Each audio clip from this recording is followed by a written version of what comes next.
Welcome, Van Guardians. I'm Grandmaster Von the Muff, the world's greatest puppy imprinter, with some of the world's greatest working puppies. This morning we're talking about raising the working puppy.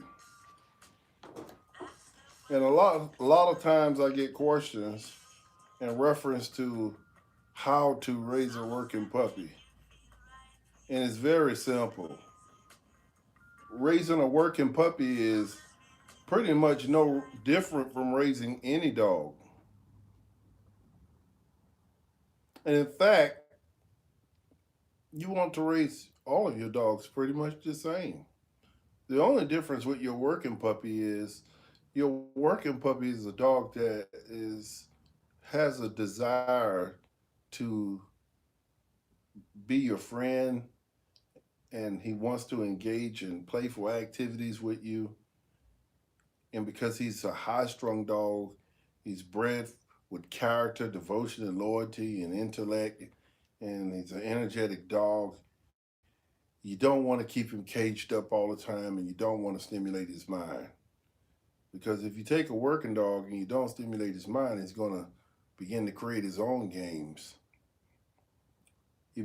Can become uh, more of a dog that you don't desire over time because of the habits that he create. And in fact, the reason he's doing that is because you're not playing enough games with him.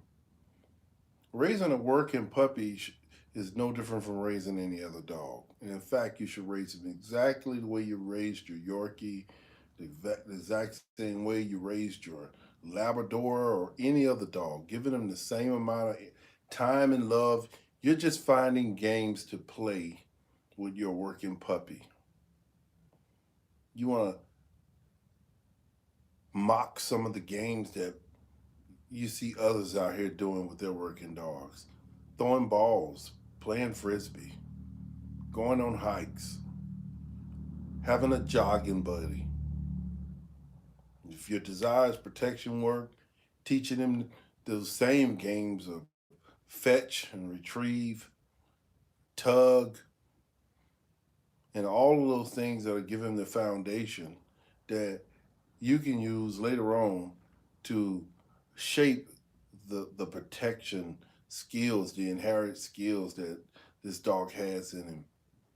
So raising your working dog is no different again than raising your Labrador, your Yorkie, your Pit Bull, your Chihuahua, any other dog that you have. So don't get to where you always say, "Oh, I want to raise my working dog." You got to raise him different than you raise any other. All dogs should get your devotion, your time, your love, and lots of praise.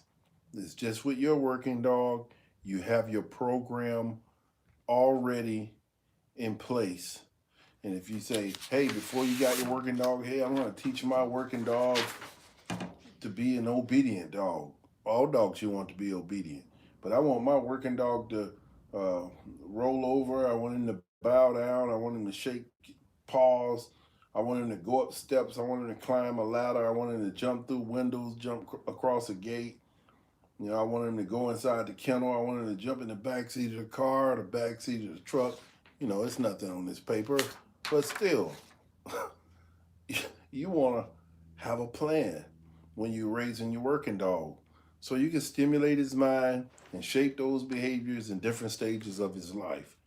You don't want to take any dog and say, "Oh, I'm going to start training him at a year old." I hear these guys get out here, and I can understand some dogs don't possess the drives, the genetic drives, and their genetic drives, inherited drives, don't kick in until a certain age when you start talking about German Shepherds. But I just don't see it that way because I've raised a lot of German Shepherds from working, non working, such as show dogs, and every last one of them I took through my program just as much as I took these dogs you see here today. And in fact, those non working dogs made me a better dog trainer because I had to work harder to get those dogs to do what's so easy today within my own breeding program, my own bloodline. So uh, I just wanted to get on here and do that quick live and give you guys the information because I think about you Vanguardians, especially you guys who are diehard supporters who are always raising dogs and taking your dog to the next level. And you need some encouragement sometimes just to recap in your mind the reality uh, methods and come down to reality that a dog is just a dog. So when you're raising your working dog, you're raising your dog just like you raise any other dog. It's just that you got a program, an assessment in place that you're going to follow this guideline in order to shape the behaviors easier. So get out here with your working dogs and do all you can and give him everything, the fundamentals, the skills, the methods that you've learned from everybody on YouTube around the world and create the greatness. Anyway, uh, what's up, my brother? Edward Day. You know I can't see as good anymore. Is that Nate? I think that was Nate. How are you all doing? I appreciate you diehard guys coming on here. Eventually, I'm doing a lot of videos right now with Kodak. What's up, buddy? Yo. Yeah, I know, but it's hard to get out here and make these videos because I always need people to hold the camera and other people to help me. And I just don't have, what these guys have online. You guys might say that I'm making great videos, but I definitely don't have Patreons, supporters, helping me build up a fund in order to do professional videos.